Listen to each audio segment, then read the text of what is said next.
So I had very lofty garden plans this year. I wanted to have my first ever early spring garden.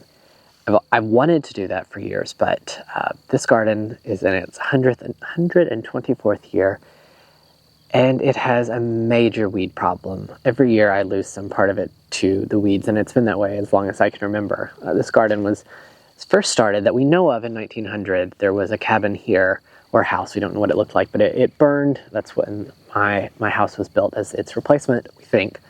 We don't really have a lot of records. They get a little bit cloudy. And since then, this has been a garden.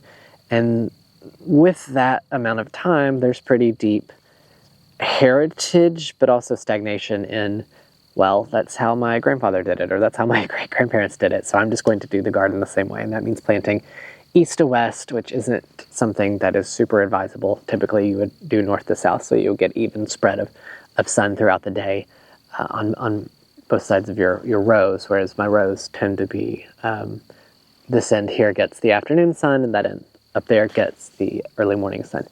So I'm very overwhelmed by the idea of an early spring garden. So this year I tried it in what was the tent circles last year, so I knew that there would be very few weeds in that area because they were kind of choked out from a full year of the tent bases being here.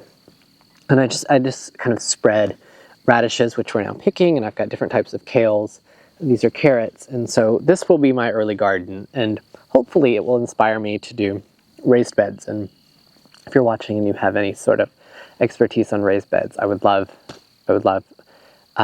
any advice on that, because I'm definitely wanting to step into it. But this is, as you can see, there is no shade here, so it becomes a very, very dry garden in the summer, and that the idea of having a raised bed scares me because you don't have the in-ground water, and I'm very far from my spigot, so it becomes a lot of issues that a lot of limitations that make it very easy just to throw out my hands and say, fuck it, to hell with it.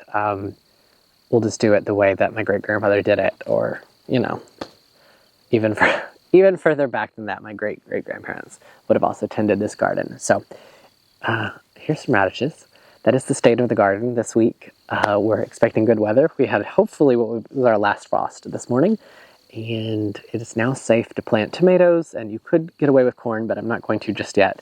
But tomorrow I will get my cabbages, my broccolis, my cauliflowers, and everything in the ground, and the tobacco stick fence will go back up, because the Mr. McGregor that lives within me is very, very close to getting an old 22 and dealing with some bunnies. Peter Cottontail should stay away. So I will see you probably tomorrow for another garden update.